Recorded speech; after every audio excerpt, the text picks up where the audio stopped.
믿음은 무엇입니까? 믿음은 절실함입니다. 믿음은 예수를 믿는다. 이것은 예수 이외에는 갈 곳이 없어서 예수님께만 매달린다는 것이 믿음입니다. 사실 많은 분이 이것을 이해하지 못합니다. 마치 믿음을 그냥 내가 어떤 생각에 동의하는 것이라고만 여깁니다. 내가 그냥 가지고 있는 생각을 유지하고 있고 여기에다가 새로운 생각, 예수 믿으면 천국 간다, 이 생각을 덧붙이는 것이 믿음이라고 생각을 합니다. 이렇게 생각을 하니까 당연히 그 결과로 우리의 삶에 변화가 오질 않습니다. 아무리 예수를 믿어도 내가 죽은 다음에 천국 가는 것, 그냥 그것을 인정하는 것이 믿음이라고 여기기 때문에 일주일에 몇 번 교회에 오는 것 이외에는 우리의 삶에 변화가 없는 겁니다. 그렇지만 우리는 반드시 알아야 되는 것은 믿음은 절실함이라는 것입니다. 믿음은 예수님이 아니면 안 된다는 마음으로 예수님만 굳게 붙잡는 겁니다. 예수님 이외에는 다른 방법이 없다는 사실을 인식하고 예수님만 붙잡고 놓지 않는 겁니다.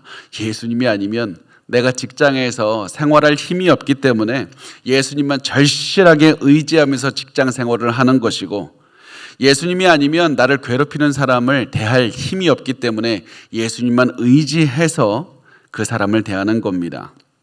예수님이 아니면 세상에서 살아가는 것이 너무 절망적이기 때문에 아무런 소망이 보이지 않기 때문에 예수님을 믿는 믿음을 가지고 예수님의 세상을 바라보는 눈을 우리의 눈에 넣은 다음에 세상을 예수의 눈으로 바라보면서 살아가는 겁니다. 그래서 예수님이 아니면 도저히 내가 살 수 없다는 그런 마음으로 사는 것이 믿음이라는 겁니다.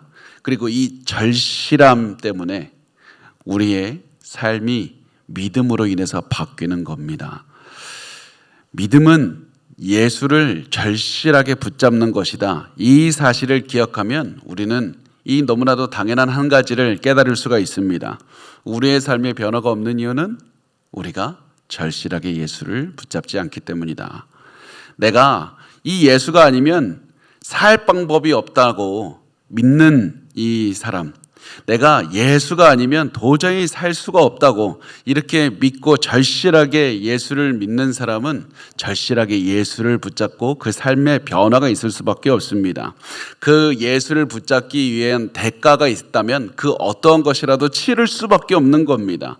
내가 예수를 믿는 대가로 금전적인 손해가 올 수도 있다. 사람들이 날 욕할 수도 있다. 내가 어려움에 처할 수도 있다. 그런데 절실하게 예수를 붙잡는 사람은 그 손해가 무엇이라 할지라도 그 손해 생각하지 않고 예수만 붙잡습니다. 필사적으로 붙잡습니다. 왜냐하면 예수 외에는 방법이 없기 때문에 그렇습니다. 물속에 빠진 사람이 살기 위해서 옆에 있는 그 무엇이라도 필사적으로 붙잡지 않습니까? 마찬가지로 예수를 믿는 사람은 예수 위에는 살 방법이 없어서 필사적으로 예수만 붙잡는 겁니다. 예수를 붙잡기 위해서 우리의 삶에 변화가 일어나야 된다면 기꺼이 그 변화도 수용하는 겁니다. 여전히 내가 고집 부리고 있고 여전히 내가 변화를 거부하고 있다면 내가 아직 예수를 제대로 믿지 않기 때문에 그런 겁니다. 여러분, 예수를 믿습니까? 믿음이 있습니까? 정말 믿음이 있다면 우리가 예수를 붙잡기 위해서 얼마나 많이 변했는지를 봤으면 좋겠습니다. 이 예수를 붙잡기 위해서 얼마나 내가 변했는가, 이 질문을 조금 다르게 해보면 이런 질문이 됩니다. 내가 예수만을 붙잡기 위해서 나 절실하게 사랑했는가? 나 예수만을 붙잡기 위해서 그 사람까지 절실하게 나 필사적으로 용서했는가? 내가 정말 너무 힘든 상황에서도 필사적으로 사람을 섬겼고 필사적으로 사람을 품었고 필사적으로 교회에 와서 하나님을 찬양하고 예배하며 다른 이들을 품었는가? 믿음은 절실한 겁니다. 믿음은 필사적으로 붙잡는 겁니다. 그래서 믿음을 가진 사람은 그 사람이 일부러 내가 이런 방향으로 가야 되겠다 해서 가는 게 아니라 예수를 필사적으로 붙잡다 보니까 삶의 변화가 일어나는 겁니다. 예수를 필사적으로 붙잡다 보니까 내 목표가 바뀌고 내 삶의 변화가 오고 내 생각이 바뀌는 겁니다. 감정도 바뀝니다. 살아가는 모습도 바뀝니다. 예수를 필사적으로 붙잡는 사람은 삶의 변화가 일어날 수밖에 없습니다. 그걸 어떻게 하냐고요? 제가 그랬기 때문에 그렇습니다. 제 인생 전체가 변하는 겁니다. 어떤 분들은 그렇게 생각할 수 있습니다. 변한 게 그거야. 변한 게 이겁니다. 아직도 변하고 있습니다. 예수를 믿으면 기본 상식부터 제가 지금까지 믿고 있던 것, 알고 있던 것, 상식으로 생각하던 것까지 다 흔들려서 변할 수밖에 없습니다. 내가 바꾸려고 하는 게 아니라 예수를 붙잡으려고 하기 때문에 그런 변화가 일어나는 겁니다. 오늘 우리가 성경 본문에서 예수께서 고쳐주시는 사람들을 만나게 되는데, 이 사람들 여러 명이 나옵니다. 다양한 사람들, 다양한 모습으로 등장합니다. 마태복음을 기록한 마태는 이 사람들을 한꺼번에 모아서 등장을 시키는데, 이 사람들은 비록 다양한 모습, 다양한 마음을 가지고 있지만 이 사람들은 한 가지 공통점이 있습니다. 모두 절실한 마음으로 예수께 나아왔다는 사실입니다. 그리고 너무나도 놀라운 것은 예수님께서는 이들의 절실한 모습을 보시고 너희가 믿음이 있다고 인정을 해주시는 겁니다. 절실한 마음은 믿음입니다. 믿음은 절실하게 예수를 붙잡는 겁니다. 그리고 오늘 본문에서 그 믿음을 처음으로 드러내는 사람이 누구냐면 이 회당 관리, 회당장 야이로라는 사람입니다. 마태복음 9장 18절에서 19절 말씀에 이렇게 써 있습니다. 예수께서 이 말씀을 하실 때에 한 관리가 와서 절하며 이르되 내 딸이 방금 죽었사오나 오셔서 그 몸에 손을 얹어 주소서. 그러면 살아나겠나이다 하니 예수께서 일어나 따라가시매 제자들도 가더니. 오늘 본문에 한 관리라고 나와 있는데 이 다른 복음서를 보면 똑같은 이야기에 야이로라는 회당장이라고 소개를 하고 있습니다. 이 회당장은 예수님께 나와서 절을 하면서 이야기를 시작을 합니다.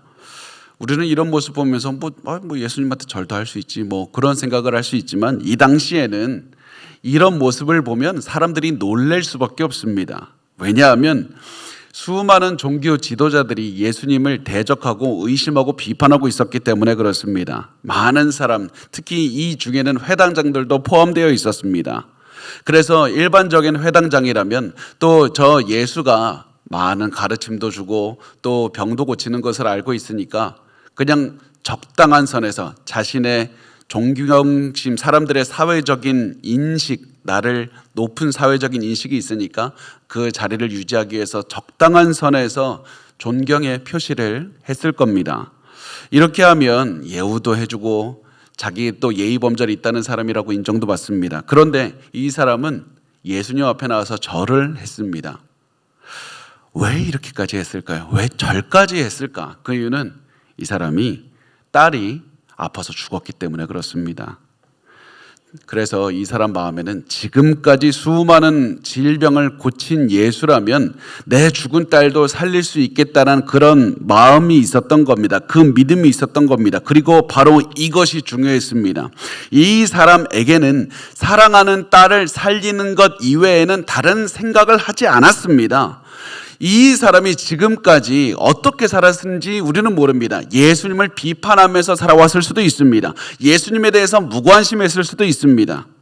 그런데 딸의 죽음 앞에서 이 사람의 모든 삶이 재정립되는 겁니다. 아니, 딸만 고칠 수 있으면 내가 지금까지 이 예수를 무시하고 살았고 비판하고 살았고 이게 무슨 상관이야. 내가 딸만 살릴 수 있다면 내가 회당장으로서의 내 체면이 무슨 상관인가. 딸만 고칠 수 있으면 내가 지금까지 예수를 비판했거나 안 했다, 그거는 아무런 상관이 없다. 그래서 이 사람은 막다른 골목에 다다르자 자신의 모든 것이 바뀌었던 겁니다. 절실하게 바뀌었던 겁니다. 이 사람은 지금까지 딸을 고치기 위해서 할 수 있는 것은 다 해봤는데 안 된다. 이제 죽었다. 더 이상 내가 갈 곳이 어디 있는가. 그래서 이 사람은 예수님께 왔습니다. 예수님께 와서 예수님, 내 딸을 만지기만 해도 우리 딸이 살 겁니다. 이 마음을 가지고 예수님께 고백했고, 예수님께서는 이 절실한 마음을 받으시고는 그 회당장을 따라서 집으로 가셨던 겁니다. 여러분, 이게 놀랍지 않습니까? 예수님께서 모든 것이 막혀서 더 이상 갈 데가 없어서 예수님을 도움을 구하면서 찾아온 사람에게 예수님 나무라지 않습니다. 야, 나 그때 나 목말랐는데 너 나한테 지금까지 물 한 잔이나 줘봤냐? 너 근데 너 도움 필요하니까 이제 나를 찾아오냐? 아니면 뭐 이렇게 말씀하셨을 수도 있죠.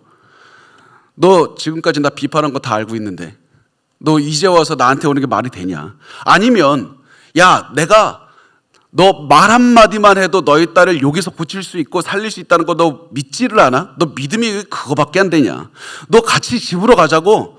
너 그거밖에 안 되는 인간이냐? 이러면서 예수님 비판하실 수도 있었습니다. 그런데 그렇게 하지 않고 아무 말 없이 회당장의 뒤를 따라서 같이 집으로 가셨습니다. 예수님은 우리가 막다른 골목에 도달해서 예수님을 찾았다고 우리 비판하거나 비난하지 않으시는 분입니다. 우리 너 딴 데 갈 곳 없어서 더 이상 너를 받아주는 곳이 없으니까 너 이제 나한테 왔느냐 이렇게 나무라는 분이 절대 아니십니다. 오히려 예수님은 우리가 절실한 마음으로 예수님께 천부의 의지 없어서 손 들고 옵니다. 그 찬양을 부르면서 우리가 예수님께 나오면 예수님께서 그 손을 잡아주시고 반갑게 맞아주시는 분인 겁니다.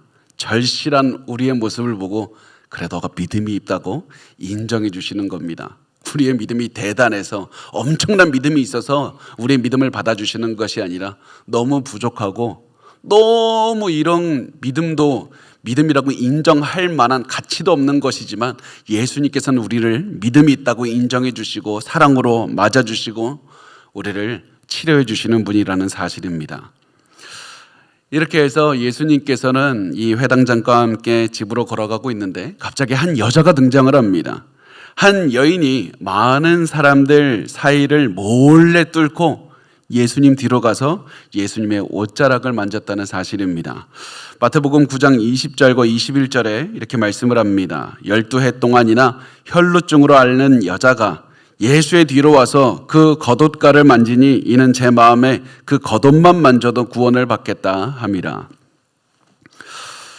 이 예수님의 겉옷가를 만진 이 여성은 성경은 혈루증을 앓고 있었다고 말을 합니다. 혈루증은 이 자궁에서 계속 피가 조금씩 흘러나오는 그런 질병을 말합니다. 여러분 당연히 이제 몸에서 피가 계속 나온다면 당연히 이 몸에 건강에 큰 문제가 생기겠죠. 뭐 빈혈이 당연히 있었을 것이고 또 면역력에도 당연히 큰 문제가 있을 수밖에 없습니다. 많은 문제가 있었을 겁니다. 그래서 이 여성은 건강의 문제로도 힘들었지만 사실은 이 여성의 마음을 더 힘들게 했던 것은 무엇이었냐면 그것은 고립된 것이라는 겁니다. 율법을 보면 여성이 월경을 시작을 하면 7일 동안 부정했고 그 여인이 눕는 곳, 앉았던 곳 이런 자리도 다 부정하다고 말을 합니다. 그리고 이 여성을 만지는 사람도 부정했습니다. 이게 왜 부정한 게 중요하냐? 부정하면 예배를 못 드립니다.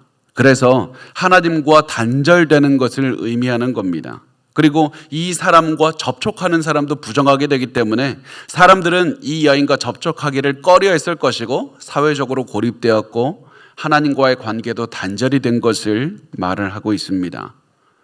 그래서 이 여인은 사회적으로도 하나님과도 그리고 이게 고립이 되고 몸은 또 너무 아프니까 이 질병을 치료하기 위해서 자신의 모든 재산을 써서 아는 의사들, 주변의 의사들, 용하다는 의사는 찾아다니지만 결국 자신의 병은 고치지 못하고 재산만 탕진하였습니다.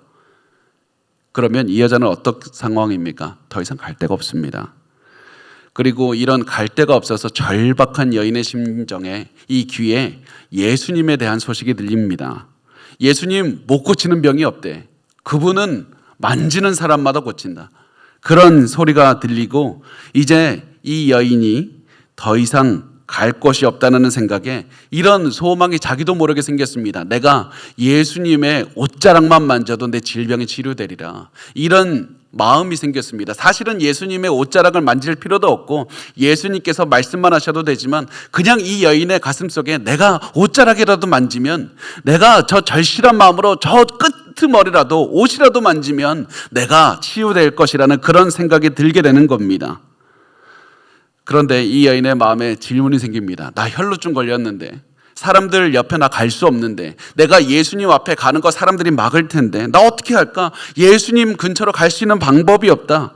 그런데 이런 생각을 하지만 이 여인은 곧바로 이런 생각이 듭니다. 아니, 내가 더 이상 갈 데가 어디 있다고. 예수 아니면 내 병을 고칠 방법이 없는데 다른 사람들이 나를 막는 게 무슨 대수야 그게. 내가 예수한테 가야지. 질병을 고칠 수만 있다면 나 사람들한테 욕먹어도 괜찮다. 나 어떤 값이든지 예수한테 가서 나 그 값을 치를 것이다. 이런 마음으로 절박한 마음, 절실한 마음, 필사적으로 예수한테 가서 예수님 뒤로 가서 겉옷가를 만진 겁니다. 그렇지만 당연히 자신의 행동을 사람들에게 알리고 싶지는 않았습니다. 그래서 몰래 가서 그냥 병만 치료받고 오고 싶다는 마음에 예수님 뒤로 가서 겉옷가를 만지고 그리고 돌아서려고 했습니다. 그런데 이 여인에게 예수님이 너무나도 놀라운 말을 합니다. 예수님께서는 이 여인이 자신의 옷을 만졌다는 사실을 아시고 누가 만졌어? 라고 하지 않고 화를 내지 않았습니다. 야, 너 때문에 내가 부정하게 됐잖아. 왜 나를 만져서 부정하게 만드느냐? 이렇게 말씀하지 않으셨습니다. 오히려 예수님께서는 사랑의 눈으로 그 여인을 바라보시고 그 여인에게 절실한 마음을 갖고 있는 그 여인을 너 믿음이 있다고 말씀을 해주셨습니다. 그게 마태복음 9장 22절의 말씀인데 예수께서 돌이켜 그를 보시며 이르시되 딸아 안심하라 내 믿음이 너를 구원하였다 하시니 여자가 그 즉시 구원을 받으리라. 여인에게 그 예수님께서 말씀하십니다. 안심해라. 너가 믿음이 있었기 때문에 병의 치료를 받는 것이다. 그리고 예수님께서 이렇게 선언하시는 그 순간 이 여인의 질병이 치료가 됩니다. 그런데 여기서 사실은 좀 놀라운 게 있습니다. 예수님은 그 여자 그냥 몰래 가게 하셨으면 안 됐을까? 그 여자 아무리 그 절실한 마음으로 예수님 함께 몰래 와서 이 예수님을 옷자락을 만졌다 할지라도 야 고쳐져서 가 라고 할 수 있는데 굳이 딸아 너의 그 믿음 때문에 너의 질병이 치료되었다고 공개적으로 모든 사람들이 보는 앞에서 이 여인의 병을 치료하셨다는 사실을 말씀하신 이유가 무엇입니까? 그 이유는 예수님께서 단순히 이 여인의 몸에 치료받았다는 사실만 드러내고 싶은 것이 아닙니다. 이 여인에게 몸의 치료 이상의 것을 주기를 원하셨습니다. 바로 사람들이 다 이 여인이 이제 치료받았구나. 이 여자는 이제 더 이상 부정한 여자가 아니다. 더 이상 이 여자를 피해 다닐 필요가 없다. 이 여자와 손을 잡아도 되고 이 여자와 함께 생활을 해도 된다. 이 여자를 사회적으로 고립시킨 것을 회복시켜 주시고 예배의 자리로 갈 수 있도록 인도해 주신 겁니다. 영적인 회복이 일어나는 겁니다. 하나님과의 관계를 회복시켜 주셨습니다. 이 모든 것의 바로 시작점이 바로 예수님께 대해서 가졌던 이 여인의 부족한 믿음이었다는 사실입니다. 이 여인의 믿음은 절대로 완벽하지 않았습니다. 너무나도 미미했습니다. 예수님 믿으면 내가 모든 죄를 사함받고 천국으로 갈 수 있다 이런 믿음이 아니었습니다. 그렇지만 예수님께서는 이 여인의 절박한 심정을 믿음으로 받아주시고 이 여인을 치료해 주셨다는 사실입니다. 그 다음에 예수님께서는 회당 관리, 그러니까 회당장의 집에 이제 도착을 하십니다. 마태복음 9장 23절과 24절에 예수께서 그 관리의 집에 가사 피리 부는 자들과 떠드는 무리를 보시고 이르시되 물러가라 이 소녀가 죽은 것이 아니라 잔다 하시니 그들이 비웃더라. 이 예수님께서 이 사람의 집에 도착했을 때 가보니까 이 집이 굉장히 시끄럽습니다. 이 조문객들, 장례식 진행하는 사람들이 가득했습니다. 이 당시에 유대인들은 어떻게 생각하냐면 장례식에는 악기 연주하는 사람들이 있어야 되고 큰 소리로 곡을 하는 사람들이 있어야 된다는 그런 생각에 돈을 주고 일부러 장례식에서 우는 사람, 악기 연주하는 사람 이런 사람들을 돈을 주고 고용했습니다. 아무리 가난해도 이 사람들은 고용하는 것이 이 장례식의 예의 범절이었습니다. 거기다가 여러분 이 사람들 가족들이 얼마나 슬펐겠습니까? 이 마가복음에 보면 이 죽은 소녀가 12살이라고 했는데요. 12살이면 이 당시에는 결혼 정년기입니다. 이제 결혼할 나이의 처녀가 시집도 한번 못 가보고 죽었다는 그 생각이 아버지 어머니 가슴에 이 비수를 꼽는 것 아니겠습니까?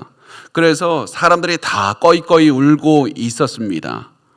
그런데 이런 장례식에 도착한 예수님이 이 자리에 있는 사람 다 내보내. 야, 다 나가.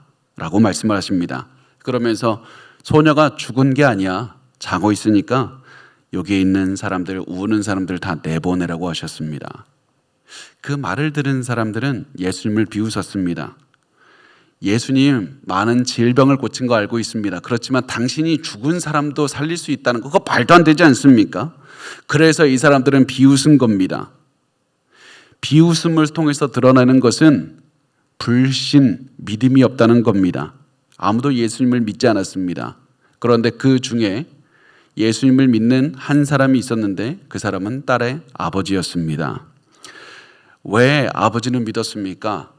주변 사람들은 절실하지 않았고 아버지는 절실했기 때문에 그렇습니다.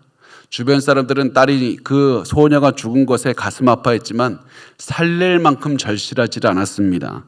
그렇지만 아버지는 소녀가 딸이 너무나도 귀했기 때문에 딸을 살리는데 전부를 건 겁니다. 절실했던 겁니다. 그래서 사람들은 예수를 믿지 않았고 아버지는 필사적으로 예수를 붙잡았던 겁니다. 그리고 예수님께서는 필사적으로 예수를 믿지 않는 자들, 부인하는 자들, 예수님을 불신하는 자들은 이 자리에서 있을 필요가 없다. 예수님께서는 무슨 기적을 보여줘서 무슨 요거 기적을 보지 않느냐, 서커스다 이러면서 이런 놀라운 기적을 보고 나를 따르라고 말씀하시는 분이 아닙니다.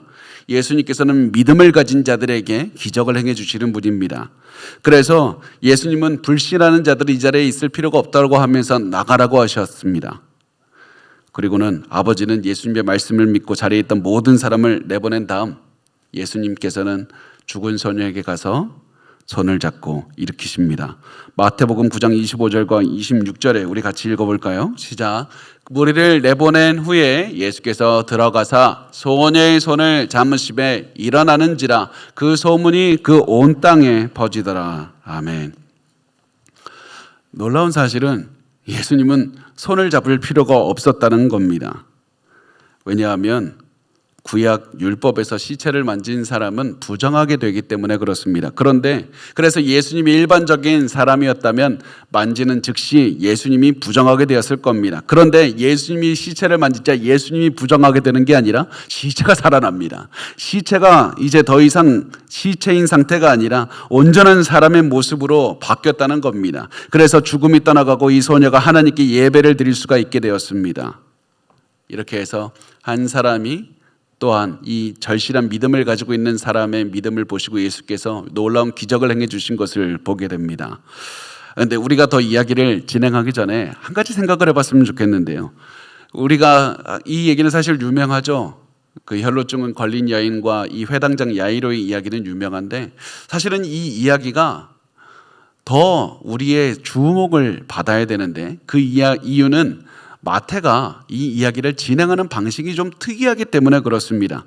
지금까지 이야기들은 순차적으로 한 이야기 끝나면 다른 사람 나오고 다른 사람 끝나면 또 이 사람 나오고 그런데 갑자기 마태는 회당장 이야기 안에 혈루증 걸린 여자의 이야기를 넣었습니다. 마치 큰 회당장 이야기가 처음과 끝에 있고 이 가운데 큰 그릇 안에 혈루증 걸린 여인을 고치는 이야기를 가운데 쏙 넣어버린 겁니다.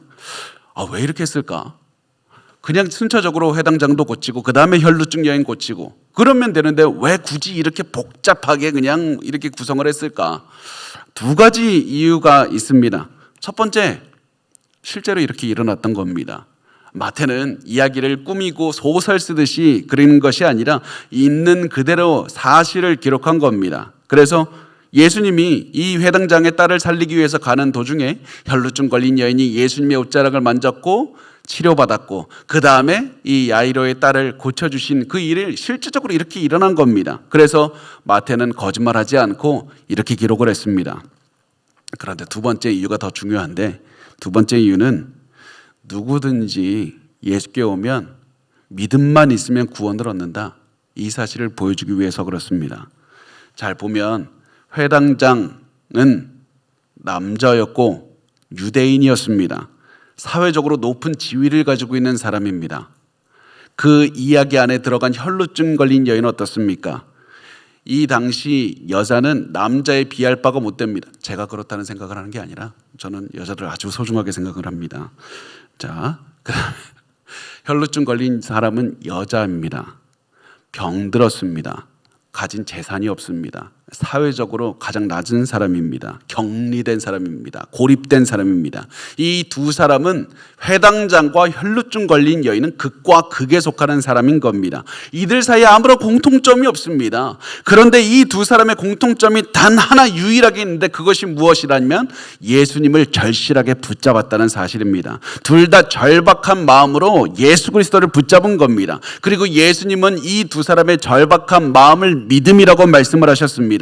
그래서 마태는 이 두 사람을 한꺼번에 같이 소개하면서 누구든지 예수를 절실한 마음으로 붙잡기만 하면 구원을 얻을 수 있다. 절실하게 붙잡기만 해라. 너가 사회적으로 굉장히 격리된 사람이냐, 악한 짓을 지금까지 한 사람이냐, 너가 사회에서 아주 이 높임을 받는 그런 지위에 있는 사람이냐, 거기에 상관없다. 믿음만 있고 절실하게 예수만 붙잡기만 하라. 그러면 예수 그리스도께서 너를 받아주실 것이다. 이 사실을 우리에게 말씀을 하는 겁니다. 여러분, 우리에게 지금 중요한 건 내가 어떠한 인생을 어떻게 살아왔고 그게 아무것도 중요하지 않습니다. 우리에게 중요한 것은 예수를 절실하게 붙잡는 것, 그거 하나밖에 없습니다. 그리고 이렇게 예수를 절실하게 붙잡으니까 죽은 자까지 살아났다는 소식이 이제 멀리까지 퍼지게 됩니다. 예수를 믿기만 하면 병을 치료한더라, 이런 소식을 많은 사람들이 듣게 되고, 그 소식은 바로 앞을 보지 못하던 두 사람의 귀에도 들렸습니다. 이 당시에 앞을 보지 못하면 보통 하는 일은 구걸하는 것이었습니다. 왜냐하면 다른 할 일을 정말 할 수 있는 게 없었기 때문에 그렇습니다. 그래서 가족들도 이 사람들이 맡길 일이 없으니까 그냥 길거리에 구걸하도록 내버려두고 저녁이 되면 다시 내려가고 뭐 이런 일들을 보통 했습니다. 그런데 이들의 귀에 예수님에 대한 소식이 들렸고 그들의 가슴 속에 한 가지 마음이 생깁니다. 예수님이라면 내 눈도 고쳐줄 수 있을 것이다. 이 믿음이 생기는 겁니다. 그래서 이 사람들은 예수님께 가서 우리를 좀 도와달라고 그렇게 말을 해야겠다는 생각으로 예수님을 따라다니기 시작을 합니다. 그래서 마태복음 9장 27절에 예수께서 거기에서 떠나가실새 두 맹인이 따라오며 소리질러 이르되 다윗의 자손이여 우리를 불쌍히 여기소서 하더니, 그래서 두 사람이 예수님을 따라다니면서 큰 소리로 외치는 겁니다. 우리를 좀 불쌍히 여겨달라고. 다윗의 자손이여 불쌍히 여겨주십시오. 여기에서 다윗의 자손이라는 말은 메시아라는 얘기입니다. 구약에서 다윗의 자손의 이 메시아를 부르는 또 다른 이름이 다윗의 자손이었는데, 예수님 메시아가 되시니까 우리를 좀 고쳐주십시오. 우리를 좀 고쳐주십시오. 이러면서 계속 소리쳤습니다. 왜 소리칩니까? 창피하잖아요. 무슨 큰 소리로 이렇게 얘기를 합니까? 그런데 이들이 주변의 시선에 아랑곳하지 않고 큰 소리를 쳤던 이유가 있습니다. 절실했기 때문에 그렇습니다. 예수가 아니면 나는 평생 앞을 못 보는 채로 구걸하면서 살게 뻔했기 때문에 그렇습니다. 예수가 아니면 내 인생을 바꿔줄 수 있는 이 인물이 없다. 나는 더 이상 소망이 없다. 이런 마음으로 필사적으로 예수님을 따라다니면서 메시아 나를 구원하소서, 메시아 내 눈을 고쳐주시옵소서, 이 얘기를 했던 겁니다. 그리고 이들이 이렇게까지 예수님을 메시아라는 말을 하면서 자신들의 눈을 고쳐달라고 했던 이유는 그게 구약 성경에 기반을 둔 말 때문에 그러는데, 이사야서 29장 18절에 그 날에 못 듣는 사람이 책의 말을 들을 것이며 어둡고 캄캄한 데에서 맹인의 눈이 볼 것이며, 메시아이신 예수님은 우리의 눈을 치료하실 수가 있다고 성경에 말씀하고 있고 내가 그 말을 믿습니다. 절실하게 예수님께 나오니 나 좀 고쳐달라고 얘기를 하는 겁니다. 그 말을 들은 예수님이 어떻게 하셨겠습니까? 곧바로 고쳐주셨을 것 같죠? 전혀 그렇지 않았습니다. 집으로 그냥 들어가 버리셨습니다. 그게 마태복음 9장 28절에서 31절 말씀입니다. 예수께서 집에 들어가심에 맹인들이 그에게 나아오거늘 예수께서 이르시되 내가 능히 이 일을 할 줄을 믿느냐 대답하되 주여 그러하오이다 하니, 이에 예수께서 그들의 눈을 만지시며 이르시되 너희 믿음대로 되라 하시니 그 눈들이 맑아진지라. 예수께서 엄히 경고하시되 삼가 아무에게도 알리지 말라 하셨으나 그들이 나가서 예수의 소문을 그 온 땅에 퍼뜨리니라.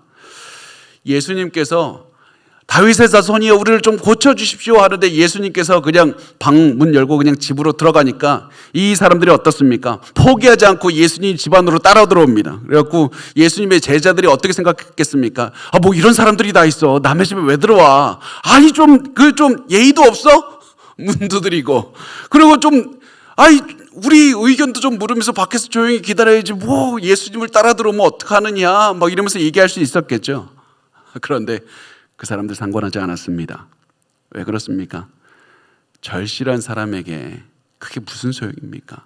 이게 아니면 나 죽는데, 이게 아니면 내 인생에 소망이 없는데, 예수님이 아니면 자신들의 시력을 되찾고 그리고 삶의 변화를 이룰 수 있는 방법이 없으니까 나 좀 도와달라고 절실하게 필사적으로 붙잡았던 겁니다. 그리고 그 모습을 보시고 예수님께서는 질문을 하십니다.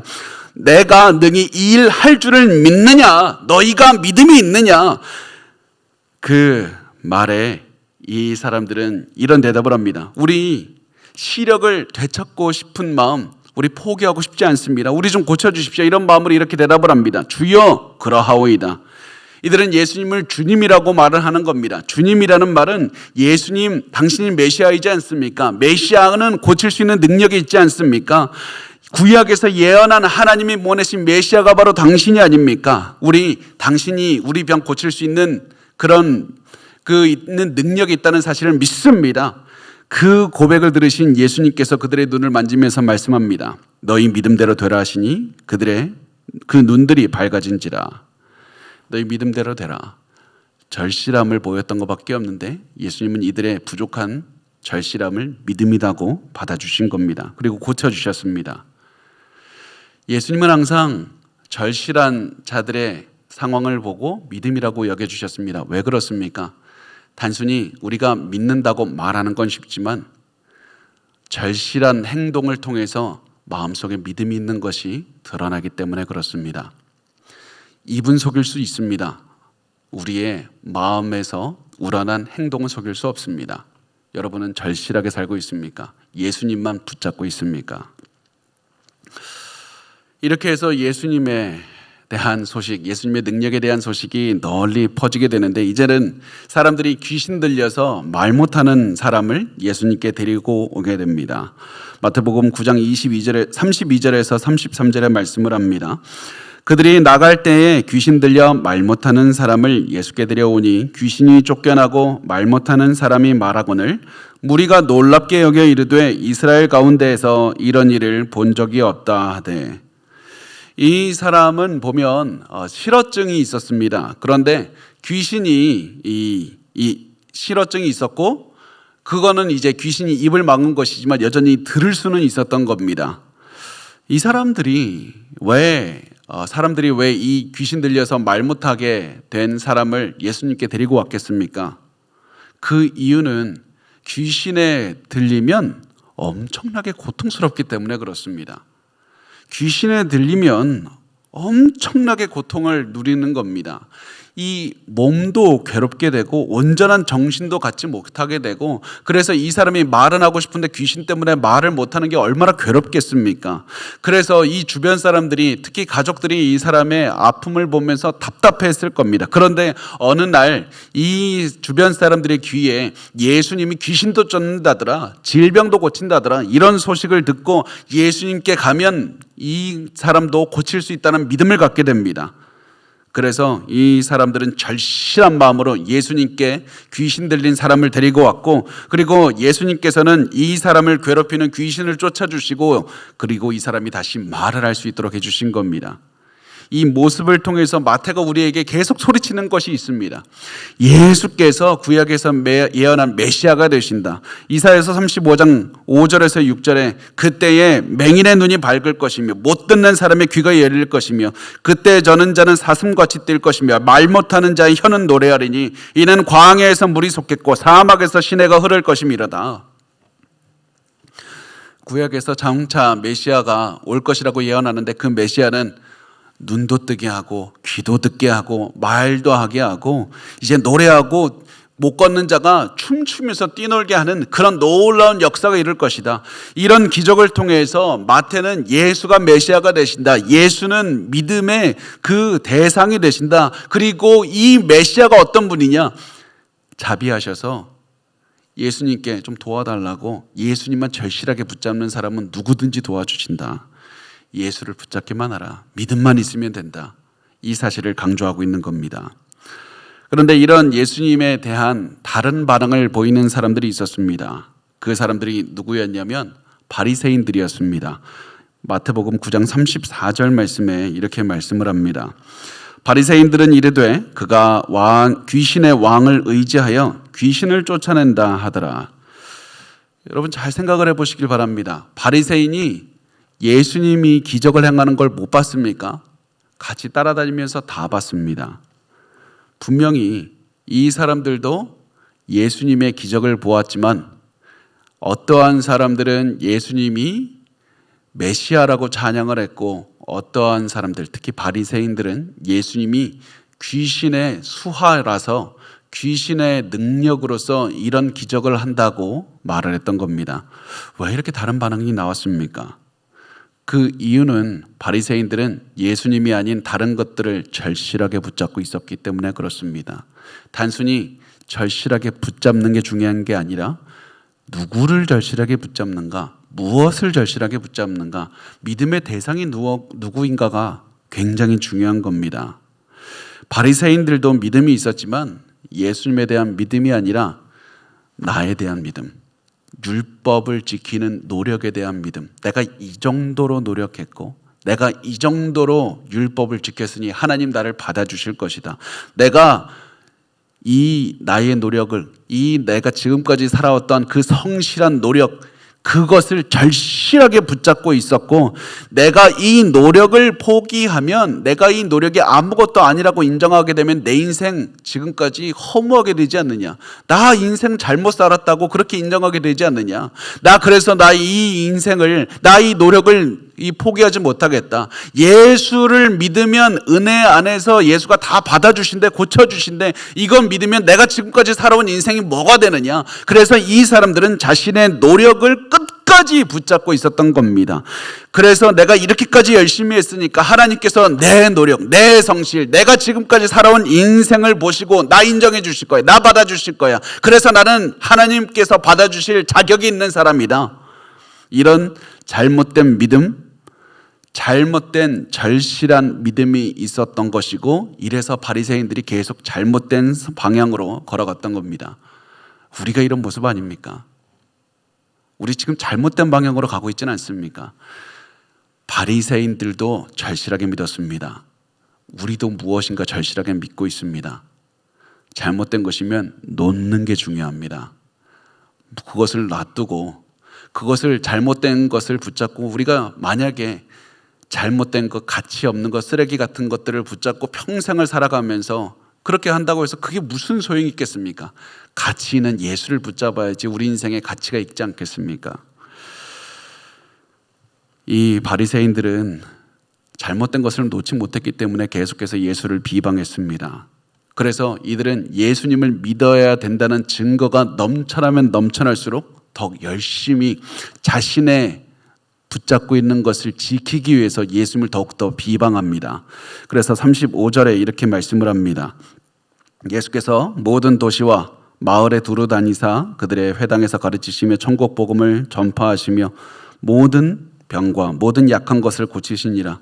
예수님은 가는 곳마다 만나는 사람마다 모든 병과 모든 약한 것을 다 고치시면서 예수님의 메시아 되심을 보여주셨고, 예수님께 오기만 하면 하나님께서, 예수님이 받아주신다. 예수님을 믿는 자들, 예수님을 절실하게 붙잡는 자들은 오기만 하면 다 병치료를 받습니다. 바리새인들은 병치료 받는 것을 보면서 자신의 잘못된 것을 지키기 위해서 계속해서 예수님을 비방했습니다. 왜냐하면 바리새인들은 예수님이 아닌 다른 것을 붙잡고 있었기 때문입니다.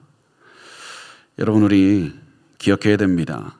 우리가 잘 생각을 해보면 무슨 말을 하냐면, 일반적으로 내가 먼저 이해한 다음 믿겠습니다. 이해한 다음 그것이 믿음의 대상이 될 가치가 있다고 여겨지면 내가 그제서야 믿겠습니다. 이런 생각을 합니다. 먼저 논리적으로 나를 설득해 주시오. 먼저 나에게 기적을 보여주십시오. 그러면 내가 예수를 믿겠습니다. 이런 분들도 있긴 합니다. 그런데 대다수의 경우에 어떻게 하냐면 사람은 먼저 믿은 다음 그것을 이해하는 겁니다.